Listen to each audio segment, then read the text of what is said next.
Pensamiento del día lunes 2 de junio. Acoger a todos. Acójanse unos a otros como Cristo los acogió para gloria de Dios. Jesús nos demostró que amar significa acoger al otro tal como es, de la misma manera que Él acogió a cada uno de nosotros.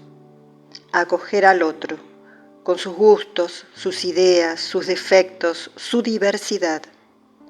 Y esto quiere decir hacerle sitio dentro de nosotros, expulsando de nuestro corazón toda prevención, juicio e instinto de rechazo.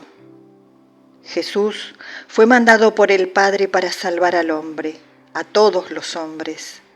Él destruyó el odio, abatió las separaciones, en el sentido de que introdujo en la historia una nueva fuerza, la única capaz de hacernos superar todas nuestras divisiones. ¿Cómo vivir entonces esta palabra? Acogiendo a nuestro prójimo con todos sus derechos: derecho a la vida, al trabajo, al salario justo, a la casa, a la libertad. Y después con sus exigencias de respeto, de justicia, de comprensión, de afecto. Nunca damos mayor gloria a Dios que cuando nos esforzamos por aceptar a nuestro prójimo, porque entonces ponemos las bases de la comunión fraterna, y nada da tanta alegría a Dios como la verdadera unidad entre los hombres.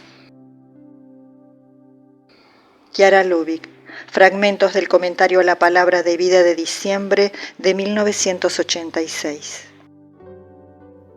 Hola, si te ha gustado este video, danos like y suscríbete al canal para recibir notificaciones. Recuerda que es libre y gratuito, sin ningún compromiso. Palabra de vida, junio de 2025. Denles ustedes de comer. Del Evangelio de San Lucas, capítulo 9, versículo 13.